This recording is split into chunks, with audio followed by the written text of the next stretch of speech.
Hello students, कैसे हैं आप बच्चों। स्वागत है आप सभी का।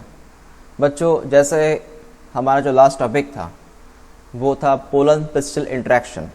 यस, और पोलन पिस्टल इंटरेक्शन के बाद आज हम बात करेंगे हमारे न्यू टॉपिक के बारे में, दैट्स डबल फर्टिलाइजेशन।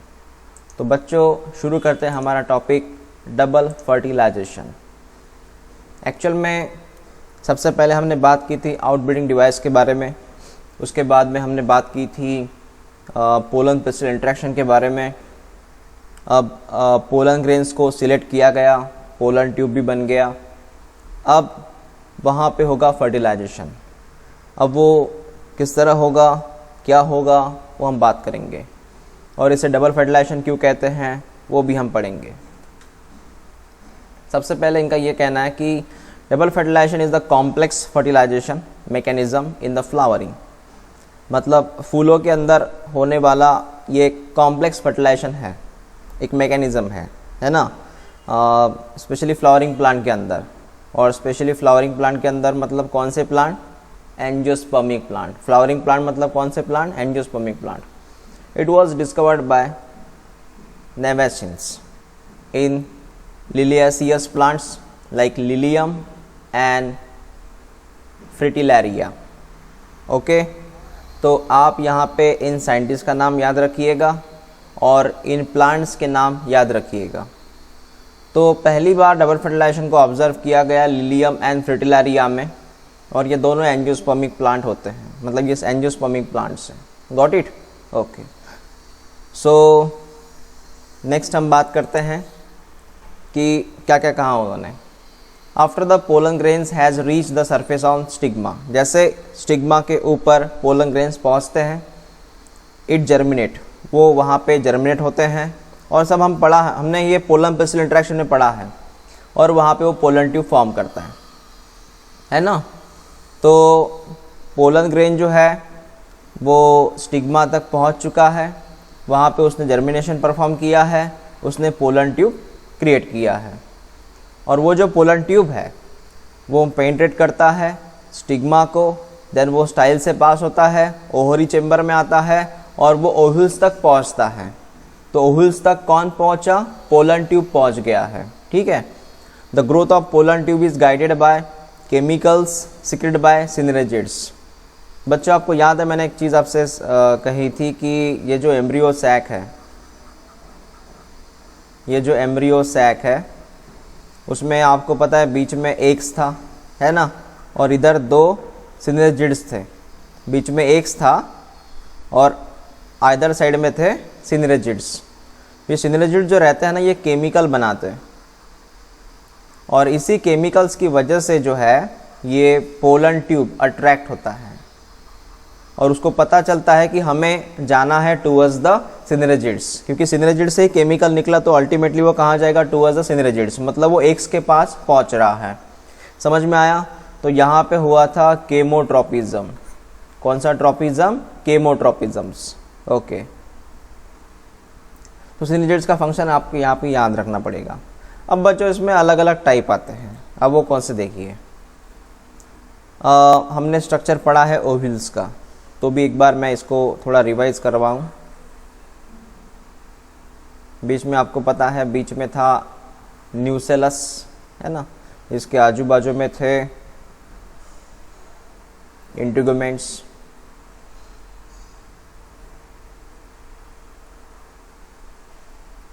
ओके, ऐसा था ना वो। वन बाय वन आपको पता है कि यहाँ पे अगर हम नाम देते हैं तो आपको पता है इसका नाम था माइक्रोपाइल, इसका नाम था चलाजा। ओके, ये दोनों कौन थे? ये थे सर इंटीगुमेंट्स। अब मैंने क्यों ड्रॉ किया, इसका भी एक रीज़न है। पोलन ट्यूब कहाँ से आ सकता है वो हमें देखना है, समझिएगा। So pollen tube it usually enter the ovule through the micropyle. वो हमेशा पोलन ट्यूब जो रहता है, पोलन ट्यूब का एक्चुअल में जो रास्ता है वो है माइक्रोपाइल, मतलब पोलन ट्यूब माइक्रोपाइल से आता है। ये अगर मैंने सफ़ेद कलर में ड्रॉ किया पोलन ट्यूब, तो उसकी जो एंट्री होती है इनसाइड द एम्ब्रियो सैक वो माइक्रोपाइल के ज़रिए होती है। समझ में आया ना आपको? और सर एम्ब्रियोसैक होता है बच्चों ये बीच में कौन है, एम्ब्रियोसैक। ओके, तो जब वो एंट्री करेगा तो माइक्रोपाइल के जरिए एंट्री करेगा, तो उसे हम एक स्पेशल नाम देते हैं। It usually enter the ovule through the micropyle, it term as porogamy, उसे पोरोगैमी कहना। अगर उसने माइक्रोपाइल के जरिए एंट्री किया तो वी कॉल इट पोरोगैमी। समझ में आया? Okay. Then but in some case it is found to enter through the chalaza. अगर बच्चों उसने चलाजा के जरिए एंट्री किया, यहाँ पे चलाजा हम ड्रॉ करते हैं, ये आपको पता चलाजा है, उसके ज़रिए एंट्री किया तो उसको स्पेसिफिक नाम देना है, उसे कहते हैं चलाजोगैमी। अगर पोलन ट्यूब ने चलाजा से एंट्री किया तो चलाजोगैमी, है ना। And in some plant the piercing मतलब जाना, उसको ब्रेक करके चले जाना। अगर उसने इंटीगुमेंट से एंट्री किया उसे कहते हैं मिजोगैमी। अगर पोलन ट्यूब ने ये है पोलन ट्यूब, अगर उसने इंटीगुमेंट से एंट्री किया तो वी कॉल इट अ मिजोगैमी।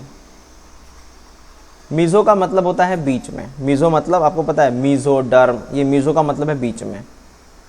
समझ में आपको मैंने क्या कहा? तो ओके, एक बार रिवाइज करते हैं। तो इसमें अलग अलग गैमी है। तो पहला है पोरोगैमी। क्या होता है? जब सर पोलन ट्यूब माइक्रोपाइल के जरिए एंट्री करेगा, PYLE, माइक्रोपाइल के जरिए एंट्री करेगा। What is the chalazogamy? जब sir pollen tube chalazal end के जरिए एंट्री करेगा। What is mesogamy? जब सर पोलन ट्यूब इंटीगुमेंट्स के जरिए एंट्री करेगा। समझ में आया आपको? ओके, ठीक है, यहाँ तक बात क्लियर हो गई। आखिरकार pollen tube penetrate the embryo sac of the ovules and through the its micropylar end. आखिरकार वो माइक्रोपाइल एंड के जरिए पोलन ट्यूब ने एंट्री कर ली है ओव्यूल्स में। Next, the pollen tube carry the male gametes. आपको पता है पोलन ट्यूब के अंदर कौन है? मेल गमिट्स है। Penetrate one of the synergids. The watery content of synergids are absorb by pollen tube which then rupture and release the content. जो content का मतलब है जो पोलन ट्यूब के अंदर है वो content, including the 2 non motile male gametes, है ना, नॉन मोटाइल मेल गमिट्स। अब देखिए ये पूरा केस क्या है, और यहाँ पे एक सेंटेंस डेफिनेशन है। A non-motile male gametes are carried to the hollow pollen tube. It is known as सिफोनोगैमी। सिफोनोगैमी को मैं IMP कर रहा हूँ। What is सिफोनोगैमी? कि जो हॉलो पोलन ट्यूब रहता है उसमें नॉन मोटाइल मेल गमेट्स भी आते हैं, मतलब पोलन ट्यूब मेल गमेट्स को कैरी कर रहा है। इस प्रक्रिया को हम कहते हैं सिफोनोगैमी। समझ में आया? पोलन ट्यूब खाली नहीं है। जैसे अगर मैं यहाँ पे एक चीज़ ड्रॉ करूँ, जैसे कि मान लीजिए ये मैंने ड्रॉ किया पोलन ट्यूब, और इस पोलन ट्यूब के अंदर कुछ नहीं है, लेकिन मैंने सेकंड पोलन ट्यूब ड्रॉ किया, ये भी पोलन ट्यूब है, और इस पोलन ट्यूब के अंदर 2 मैंने मेल गमिट्स ड्रॉ किए, 2 मेल गमिट्स। तो पोलन ट्यूब मैं यहाँ पे नाम देता हूँ, so we call it A, we call it B। So here the pollen tube carry the 2 male gametes, we call it siphonogamy. ये B में हो रहा है, सिफोनोगैमी कहाँ हो रहा है? B में हो रहा है। A में हो रहा है क्या? बिल्कुल नहीं sir, because the no male gametes is there. अब इनका कहना क्या है वो ज़रा समझिएगा आप। ये क्या कहना चाहते हैं हमसे? ये कहना चाहते हैं कि यहाँ पे है embryo sac, its an embryo sac. Got it? Yes. उस एम्ब्रियो सैक में बीच में है एग्स, ठीक है, ये एग्स हुआ, बीच में एग्स है, और उसके आइदर साइड में है सिनरेजिड्स, ये और ये, both called as synergids, so we call it synergids, है ना? ओके, तो क्या होता है समझिए 1 by 1। माइक्रोपाइल के जरिए आया ना पोलन ट्यूब, तो माइक्रोपाइल के जरिए आने का मतलब होता है अगर हम इसको माइक्रोपाइल एंड शो करना चाहते तो हमें कुछ इस तरह भी यहाँ पे ड्रॉ करना पड़ेगा, वो भी आप देख सकते हैं। ये फिर हमें यहाँ पे आजू बाजू में ओवल्स न्यूसेलस भी ड्रॉ करना पड़ेगा, है ना। तो वो न्यूसेलस वगैरह फिलहाल रहने देते, इसके आजू बाजू में न्यूसेलस रहता है वो रहने देते हैं। मैं आपको डायरेक्टली यहाँ पे समझने की कोशिश कर रहा हूँ कि अगर माइक्रोपॉइल एंड के जरिए अगर पोलन ट्यूब आता है तो वो ऐसे आएगा, यहाँ तक पोलन ट्यूब आएगा, तो we call it pollen tube. ठीक है, फिर ये पोलन ट्यूब जो है धीरे धीरे यहाँ पे एंट्री करेगा। कहाँ एंट्री कर ली उसने एंट्री कर ली सर यहाँ सिनरेजिड्स के अंदर। ब्लू कलर में कौन है? सिनरेजिड्स। फिर वो क्या पता है क्या करेगा, यहाँ आके फिर सिनरेजिड्स के अंदर जो पानी है वो सक कर लेगा। सिनरेजिड्स के अंदर जो वाटर है, यहाँ जो पानी है, इसका सेल का नाम है सिनरेजिड्स।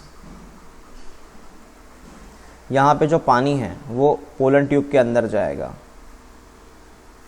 पानी कहाँ गया? पोलन ट्यूब के अंदर। इसलिए पोलन ट्यूब जो है वो स्वेल होगा, फुल जाएगा, है ना। बात समझ में आ गई आपको? लगे तो मैं यहाँ पे को ड्रॉ करके दिखाता हूँ। मान लीजिए ये जो है सेल, ये सिनरेजिड्स है, उसके अंदर कौन गया? उसके अंदर गया पोलन ट्यूब, और ये पोलन ट्यूब है। पोलन ट्यूब ने यहाँ पे क्या पी लिया? वाटर पी लिए, जो इसके अंदर कंटेन है वो उसने सक कर लिए, पी लिए। उसकी वजह से क्या होगा? उसकी वजह से आप नेक्स्ट अगर डायग्राम देखेंगे यहाँ पे तो कुछ इस तरह होगी। ये सिनरेजिड्स सिकुड़ जाएगा, ऐसे श्रिंक हो जाएगा सिनरेजिड्स, क्योंकि उसका पानी जो पोलन ट्यूब के अंदर गया ना, और पोलन ट्यूब जो है वो स्वेल हो जाएगा। इतना बड़ा हो गया पोलन ट्यूब, अभी स्वेल हुआ, और स्वेल के बाद ये पोलन ट्यूब जो है वो रप्चर हो जाएगा।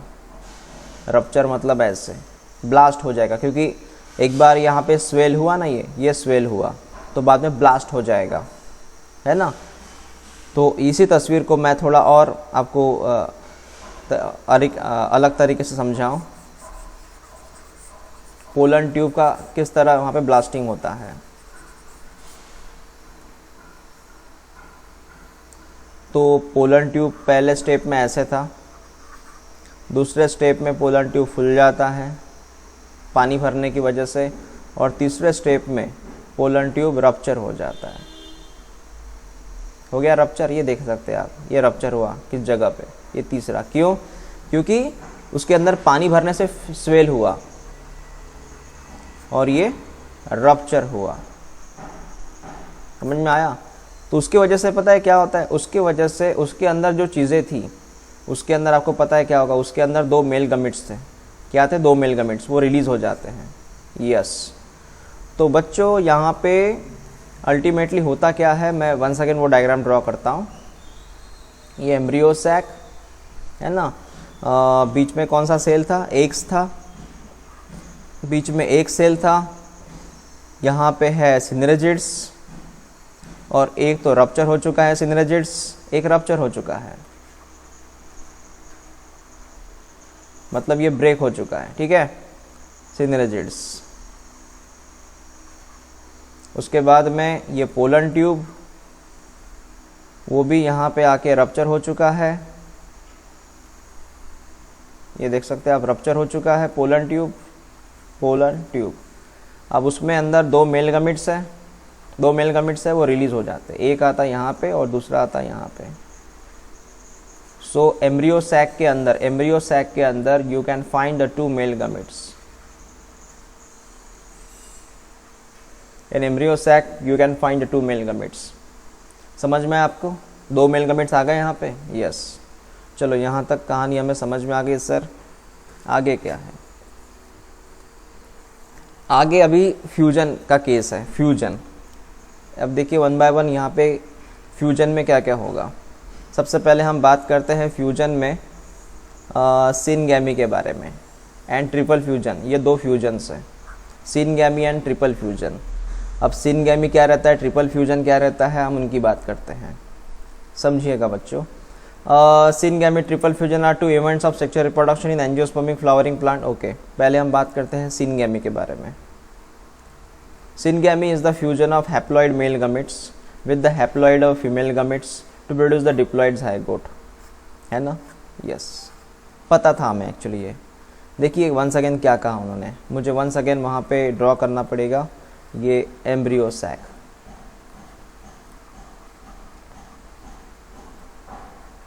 उसमें आप जानते हैं 2 मेल गमिट्स आ चुके हैं, ये 2 मेल गमेट्स, ये फर्स्ट मेल गमेट, ये सेकंड मेल गमेट, है ना, both called as male gametes, ये आ गए हैं।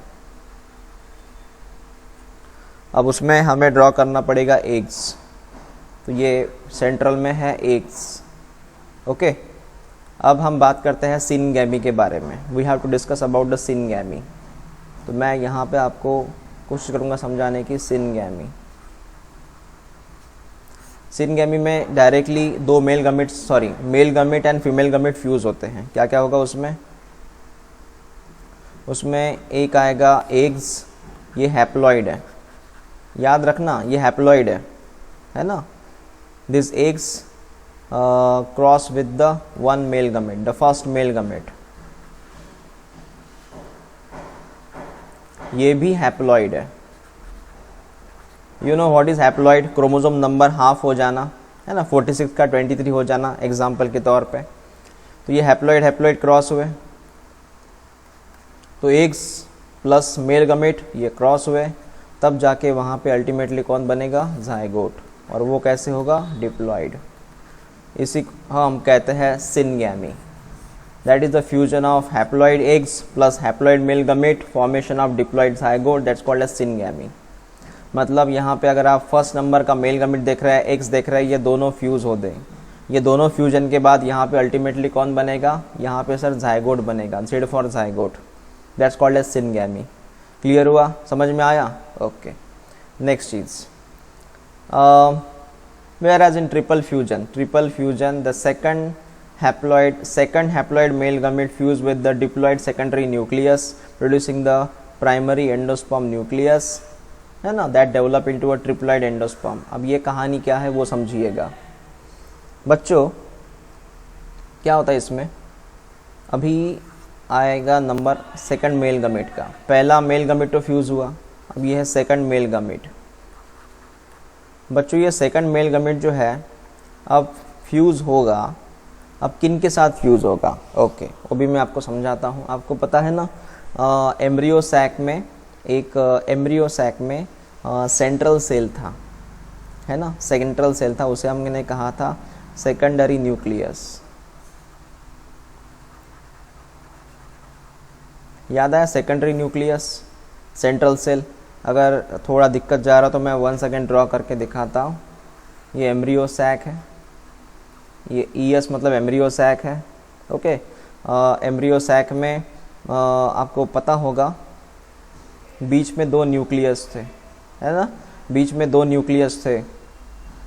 तो इन 2 न्यूक्लियस को हमने कहा था सेकेंडरी न्यूक्लियस, बीच में 2 न्यूक्लियस थे। और उसी तरह अगर हमने इसका स्ट्रक्चर अगर ड्रॉ किया तो याद आया, इसे हमने कहा था एग्स है, ये बीच में एग्स है, उसके बाद ये सिनेरेजिड्स है ना, 2 तरफ सिनेरेजिड्स है, ऊपर एंटीपोडल सेल थे 1 2 3, यू नो दैट 1 2 3 कौन थे? ये एंटीपोडल सेल। हमने स्ट्रक्चर पढ़ा एम्ब्रियो सैक का, भूलिए मत उसको। उसके बाद में ये एग्स थे, उसकी ये सिनेरेजिड्स है। उसी तरह बीच में आपने देखा होगा, बीच में सेकेंडरी न्यूक्लियस था, है ना, याद आया ना? यस। तो सेकेंडरी न्यूक्लियस जो बीच में है ये फ्यूज़ होगा, इसलिए मैंने लिखा सेकेंडरी न्यूक्लियस, वो फ्यूज़ होगा अभी सेकेंडरी मेल गमेट के साथ। अब सिंपल सी बात यहाँ पे ये है कि second male gamete and secondary nucleus, इसमें जो सेकंड मेल गमेट है ना, इसमें 1 न्यूक्लियस है। कितना न्यूक्लियस है? 1। और सेकेंडरी न्यूक्लियस में कितने न्यूक्लियस है? 2 न्यूक्लियस है, इसलिए नाम है उसका सेकेंडरी न्यूक्लियस, मतलब 2 न्यूक्लियस। सेकंड में मेल गमेट में कितना न्यूक्लियस? 1 न्यूक्लियस। इसमें कितने न्यूक्लियस? 2 न्यूक्लियस। तो अल्टीमेटली यहाँ पे 3 न्यूक्लियस वाला सेल बनेगा, 3 न्यूक्लियस वाला सेल बनेगा। उसे हम जनरली कहते हैं शुरू में PEN, प्राइमरी एंडोस्पर्म न्यूक्लियस। क्या नाम है इसका? 3 न्यूक्लियस का क्या नाम है? Primary endosperm nucleus. और ये primary endosperm nucleus in future convert होता है, डेवलप होने के बाद कन्वर्ट होता है ट्रिप्लॉइड एंडोस्पर्म में। तो ये एंडोस्पर्म में कन्वर्ट हुआ बच्चों। किस में कन्वर्ट हुआ? एंडोस्पर्म, वो भी ट्रिप्लॉइड। ट्रिप्लॉइड मतलब 3 न्यूक्लियस वाला। एक बार मैं सारी चीज़ों को रिवाइज करता हूँ, देखिएगा। ये था, मैं एक ही कलर में ड्रॉ करूँगा, मेल गमिट्स था, ये हैप्लॉइड है ना।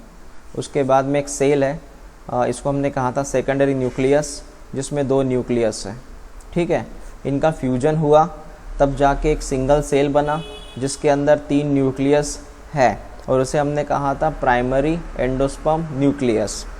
जो प्राइमरी एंडोस्पर्म न्यूक्लियस बाद में उसकी ग्रोथ होती है, डेवलपमेंट होता है, तब जाके वो कन्वर्ट होता है ट्रिप्लॉइड एंडोस्पर्म में। तो आखिरकार हमें मिला triploid endosperm.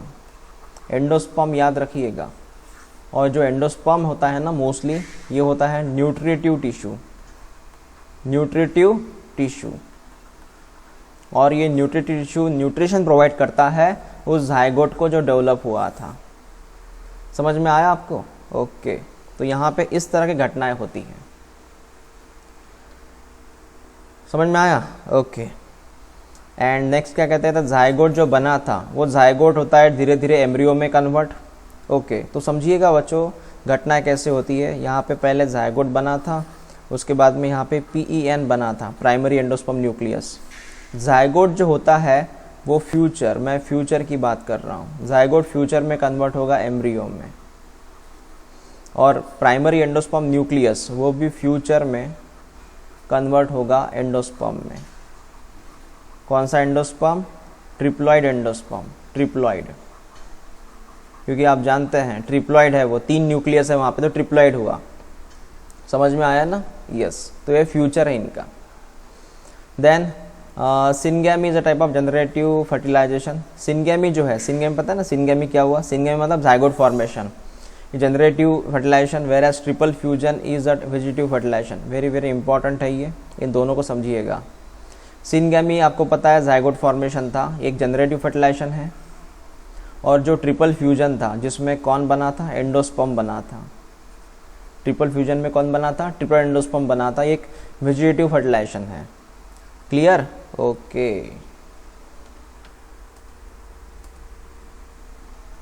Here both the male gametes participate and therefore it described as double fertilization. Why it is called as double fertilization? Because both the male gametes take part there. Both the male gametes take part there. The first male gamete produce zygote, second male gamete produce the endosperm. अब आपके सामने ये तस्वीर है, इसमें आप diagram है हमारे स्टेट बोर्ड की, जिसमें आप देख सकते हैं कि किस तरह ऊपर स्टिग्मा का पोर्शन है, नहीं स्टिग्मा का पोर्शन है, उस स्टिग्मा के पोर्शन में ये पोलन ग्रेन आ चुका है, उसने यहाँ पे एक पोलन ट्यूब फॉर्म किया है। ये पोलन ट्यूब फॉर्म करने के बाद ये पोलन ट्यूब जा रहा है towards the micropylar and, ovules की तरफ जा रहा है, वो एम्ब्रियो सैक की तरफ जा रहा है, वो है ना, जा रहा है एम्ब्रियो सैक की तरफ। यहाँ पर भी आप देख सकते हैं ये ओव्यूल है ना। उसके बाद में ये सबसे ऊपर ओवरी है, सबसे ऊपर ओवरी है, सबसे ऊपर ओवरी, उसके अंदर ओव्यूल्स। उसके बाद में सिनरेजिड्स पता है आपको, माइक्रोपाइल पता है आपको। और ये देखिए आप क्या क्या लिखा है, सिनगैमी का मतलब क्या है? सिनगैमी का मतलब है eggs plus male gametes, that is syngamy, है ना। यस। और ट्रिपल फ्यूजन का मतलब क्या है? Secondary nucleus plus male gamete, that is triple fusion. तो डायग्राम बड़ी सिंपल आई है, इसको आप ड्रॉ कीजिएगा, ठीक है। बहुत सिंपल डायग्राम है। अगर कोई प्रॉब्लम है इस डायग्राम में तो जूम मीटिंग में आप पूछिए मुझे। अब इसके फ़ायदे क्या हैं? ये जो डबल फर्टिलाइजेशन हुआ है सर, फर्टिलाइजेशन हुआ, इसका फ़ायदे क्या है? फ़ायदा ये है कि it is a unique feature of angiosperm. Angiosperm का सबसे बड़ा यूनिक फीचर है as compare to other plant. Other plant मतलब आपने सुना है ना, जिम्नोस्पर्म, टेरिडोफाइटा, ब्रायोफाइटा, है ना, उससे हटके है ये, उससे अलग है ये एंजियोस्पर्म में एक जनरल कैरेक्टर है डबल फर्टिलाइजेशन का। It ensure that the parent plant जो रहता है invest the seed with the food stored. आपको पता है ना, फर्टिलाइजेशन के बाद वहाँ पे सीड बनेगा, है ना, वहाँ पे सीड बनता है, और सीड के अंदर क्या स्टोर्ड होता है? फूड स्टोर्ड होता है। Only if the eggs is fertilize. Yes. तो जब एग्स का फर्टिलाइजेशन होगा, एग्स के साथ जब मेल गमेट्स फ्यूज होगा, है ना, तभी जाके वहाँ पे सीड बनेगा, और सीड के अंदर क्या स्टोर्ड रहेगा? फूड। तो जब एग्स फर्टिलाइज होगा तभी जाके वहाँ पे सीड बनेगा। और एग्स फर्टिलाइज कब होगा? जब वहाँ पे फर्टिलाइजेशन होगा। वैसे थोड़ी ना एग्स फर्टिलाइज होगा। डिप्लॉइड जाइगोट जो है वो डेवलप इनटू एम्ब्रियो होता है, which consequently develop into new plant. कितनी खूबसूरत लाइन है ये। डिप्लॉयड जायगोट एम्ब्रियो में कन्वर्ट हुआ, एम्ब्रियो से बना वहाँ पे नया प्लांट। बात समझ में आ गई आपको? यस, नया प्लांट बनता है एम्ब्रियो से। जैसे एम्ब्रियो से हमारी बॉडी बनती है ना, हमारा पूरा शरीर बनता है, वैसे बात कर रहे हैं ये। ट्रिप्लॉइड पीईएन जो है, प्राइमरी एंडोस्पर्म न्यूक्लियस जो है, वो एक न्यूट्रिटिव एंडोस्पर्म में कन्वर्ट होता है। मैंने कहा था ना, इसको हमने नाम दिया था ट्रिप्लॉइड एंडोस्पर्म। समझ में आया? ओके। न्यूट्रिटिव इसलिए कहा गया क्योंकि ये एंडोस्पर्म जो है ये फ्यूचर में मतलब जैसे एंडोस्पर्म बनता है वो एक्चुअली न्यूट्रिशन सप्लाई करता है। It supply the nutrition to whom? To zygote, और फिर वी कैन से एम्ब्रियो। ठीक है, okay. Next, it restore the diploid condition. हाँ, डिप्लॉयड कंडीशन रिस्टोर की by fusion of the haploid male gametes with the haploid female gametes. Obviously diploid condition कब बनेगी? Diploid condition कब बनेगी? जब दो हैप्लॉयड फ्यूज होंगे तब ना। When the two haploid fuse to each other it form the diploid condition. और उसके लिए फर्टिलाइजेशन का होना ज़रूरी है। फर्टिलाइजेशन अगर नहीं होता तो क्या डिप्लॉयड जायगोट बनता? बिल्कुल नहीं sir. It also help to avoid the polyembryony. It also help to avoid the polyembryony. Polyembryony का मतलब होता है multiple embryo. Multiple embryo, embryo multiple यहाँ पे नहीं बनेंगे, बहुत सारे एम्ब्रियोज यहाँ पे नहीं बनेंगे, है ना, जब डबल फर्टिलाइजेशन हुआ तो। चलो यहाँ तक हमारी बात जो है वो फिनिश हो चुकी है। हमने ढेर सारे बातें की है इस फॉर्मेट में, डबल फर्टिलाइजेशन वाले केस में। तो यहाँ पे हमारा कंसेप्ट क्लियर हुआ। जो भी आपको इसको अच्छे से पढ़िएगा, समझिएगा, और आपको जो डाउट जाता है वो आप मुझे पूछिएगा। ओके, तो ठीक है बच्चों, मिलते हैं अभी जूम मीटिंग में। कोई डाउट हो तो डेफिनेटली पूछना।